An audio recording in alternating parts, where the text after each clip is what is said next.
Durant la création de cette vidéo, un événement démentiel s'est produit. Un événement sans précédent qui changea le cours du temps. En fait, seulement le temps de montage de la vidéo. Première grande bourrasque du Québec 2021. L'esti d'hiver de marde.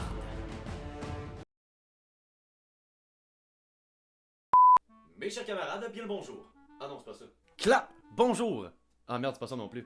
Bon, je pense qu'on va revenir à l'habitude. Bonjour, bonsoir tout le monde, j'espère que vous allez bien. Moi, ça va super bien. Aujourd'hui, je vous ferai pas une intro trop longue parce que, vous l'avez vu dans le titre, on va se lancer pour un nouveau Triple H. Pour ceux qui se demandent qu'est-ce que ça veut dire, tout simplement, horrible histoire histobec. Bref, cette semaine en faisant un petit J'ai donc bien de la misère à le dire ce mot. Bref, cette semaine, en faisant un petit récapitulatif et surtout pour voir la belle évolution de la chaîne, j'ai regardé vos commentaires que vous m'aviez laissés depuis quelques semaines et j'ai pu en conclure que les traits d'horreur vous manquaient. Et bien me revoilà avec deux nouveaux mystères. N'oubliez pas que si vous aimez ce genre de vidéos, vous pouvez vous abonner et laisser un like. C'est gratuit, ça l'aide énormément la chaîne et surtout, ça agrandit la famille. Pour ceux qui sont nouveaux et qui me découvrent, je m'appelle Histobec et ici j'historise pour vous toutes sortes d'histoires drôles, mystérieuses et paranormales, tout ça avec humour et autodérision. Et parfois avec un peu de peur. J'espère que mon contenu vous plaira et au plaisir de vous lire en commentaire. Donc maintenant, prenez place et préparez-vous pour ce nouveau Triple H.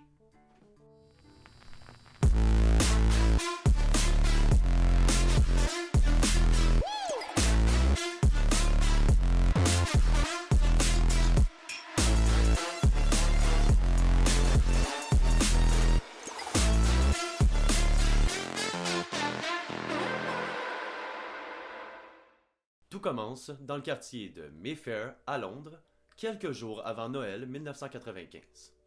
Un jeune homme nommé David McCallum aborde deux jeunes étudiants âgés de 15 ans pour les inviter à venir écouter du heavy metal chez lui. Heavy metal? Je sais pas trop comment on dit ça. Les deux adolescents, Michael et Stephen, qui étaient apparemment des grands fans de ce genre de musique, décident d'accepter l'invitation et de suivre leur nouvel ami jusque chez lui. Une fois sur place, les deux étudiants constatent que David vit dans un désordre indescriptible. Des disques d'heavy metal partout sur le sol et au fond, une montagne de livres dont la plupart consacrés au tueur en série Charles Manson. Les deux jeunes hommes n'en font pas tout un plat, mais en regardant de plus près, ils remarquent qu'au beau milieu de la pièce où ils se trouvent se dresse un autel. Un autel recouvert d'un drap noir et entouré de bougies allumées. À ce moment-là, tu commences sérieusement à te poser des questions sur qu'est-ce que ton ami fait dans ses temps libres. Et c'est totalement normal. David, en voyant les jeunes regarder à gauche et à droite, leur explique d'un ton paisible: Cet hôtel est celui de Satan. Moi et mon ami Dennis vouons un véritable culte au diable. Il nous permet de communiquer avec les morts via la tablette. Après cette explication douteuse de la part de David, il se met à sourire et désigne du doigt le jeu qui se trouve en face de l'hôtel. Ouija. Et par la suite, il leur demande tout doucement et avec gentillesse s'ils veulent faire une partie. Bien évidemment, les deux jeunes hommes qui sont très intrigués par ce genre de jeu acceptent l'invitation sur le champ. David, qui semble très enjoué de la réaction des deux jeunes hommes, décide d'aller appeler son meilleur ami Dennis pour commencer cette partie à 4. À son arrivée, les 4 jeunes hommes se placent en cercle alentour de la tablette, comme le rituel l'exige, et mettent chacun un doigt sur le triangle au centre du jeu. À peine la partie commencée, que la voix étrangement rauque de David casse le silence. Satan, si tu es parmi nous, donne-nous tes ordres, dicte-nous tes volontés. Satan, que désires-tu que je fasse? Je vous le dis, à cet instant, je suis pas bien. Moi qui est excessivement peureux, je me serais même pas rendu jusqu'à là. À l'instant où David arrête de parler, il se lève brusquement et se lance sur Michael. Et sans même que Michael eut le temps de comprendre ce qui se passe, il sort un couteau de chasse et le poignarde sauvagement. 11 fois, la lame va transpercer Michael. Dennis, j'espère que vous l'avez pas oublié, qui maintient encore Stephen qui hurle de peur, crie à David d'arrêter le massacre. À la seconde où Stephen sent une façon de se libérer de l'emprise de Dennis, il la saisit et court jusqu'à l'extérieur de la maison. Un peu idiot, je vous le cacherai pas, les deux jeunes hommes ont absolument rien fait pour l'arrêter. Maintenant qu'ils sont seuls, David et Dennis décident de laver l'appartement. Ils roulent le cadavre de Michael dans un tapis, le déposent dans leur coffre et vont le jeter dans la décharge la plus proche. Bien évidemment, vous vous en doutez, grâce à Stephen qui a appelé la police, les deux jeunes hommes sont arrêtés quelques heures après le meurtre. Par la suite, lors de leur comparution devant le juge, les deux jeunes hommes, qui semblaient un peu dérangés, sont déclarés coupables et envoyés dans un établissement psychiatrique jusqu'à leur mort. Alors, une partie, ça vous dit?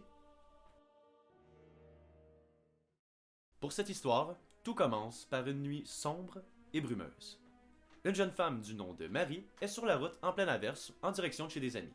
De plus en plus, elle ressent la fatigue s'installer et commence à avoir de sérieuses difficultés à rester éveillée derrière son volant. Parce qu'on va se le dire, si on combine les deux, sommeil et chaussée glissante, meilleur mix pour avoir un accident. Juste au moment qu'elle allait s'arrêter sur le bord de route pour dormir, elle aperçoit au loin une vieille station d'essence décrépite. Tu sais, entre dormir dans son auto ou faire le plein pour trouver un motel, Moi, je pense que la question, elle est vite répondue. arrivée au bord de la pompe à gaz, elle remarque que la station est une station avec service. Je sais pas si vous comprenez ce que je veux dire. Le genre de station où le commis vient lui-même faire le plein de ton véhicule à ta place. Du coup, Marie reste assise dans son véhicule en attendant le commis. Après quelques instants, elle l'aperçoit enfin apparaître dans son rétroviseur. Mais il y a quelque chose qui cloche. Le commis semble très distrait par l'arrière de sa voiture, même quand elle lui demande de faire le plein. Il ne l'écoute tout simplement pas. Après quelques minutes, il s'exécute enfin. Mais juste avant, il lui demande d'ouvrir son capot parce qu'il flaire un problème mécanique. Il poursuit en lui demandant de sortir de sa voiture pour venir avec lui regarder le moteur. Mettez-vous à la place de Marie une seule seconde. Une femme toute seule, dans une station-service décrépite, au beau milieu des bois. Oui, assez angoissant. Finalement, après quelques secondes de réflexion, elle se dirige vers l'avant de son véhicule. Bien évidemment en se demandant pourquoi elle ne se met pas simplement à crier. Aussitôt arrivée devant la voiture, que le commis la saisit par le bras, lui met une main sur la bouche et la tire de force à l'intérieur de la station. Arrivé à l'intérieur, il la lâche et lui demande de se calmer. Il continue en lui disant que tout ça était pour sa sécurité. Il tente par la suite de lui expliquer qu'un homme capuché, armé d'une hache, se trouve sur sa banquette arrière. Bien évidemment, Marie, qui est totalement terrorisée, ne croit pas un seul mot de ce que l'homme lui dit. Elle le frappe donc au visage et fuit le plus rapidement possible jusqu'à sa voiture. Arrivée derrière le volant, elle file à toute vitesse. Au bout de quelques minutes d'angoisse, elle repense à ce qui vient de se passer et regarde finalement dans son rétroviseur. C'est à ce moment qu'elle aperçoit un homme capuché, armé d'une hache, qui l'attaque. Le cadavre décapité de Marie a été retrouvé quelques jours plus tard dans un fossé avec la voiture. Alors dites-moi, vous avez regardé à l'arrière de vous? Et bien voilà tout le monde, c'est terminé, c'est tout pour aujourd'hui. J'espère que cette Triple H vous a effrayé autant qu'il vous a plu. Moi de mon côté, quand j'ai trouvé ces histoires-là, il était 2h du matin. Donc je peux vous dire que durant ma lecture, je flippais à chaque seconde. Si vous avez aimé cette vidéo, je vous invite à écrire un fabuleux commentaire constructif et de le terminer avec le hashtag Triple H. On n'oublie pas la petite routine, likez parce que c'est gentil, partagez pour plus de visibilité et pour ceux qui me découvrent, si la chaîne te plaît, abonne-toi pour agrandir la famille. Je reviens la semaine prochaine avec de nouveaux mystères, donc d'ici là, restez à l'affût. Merci tout le monde, prenez soin de vous, hasta luego!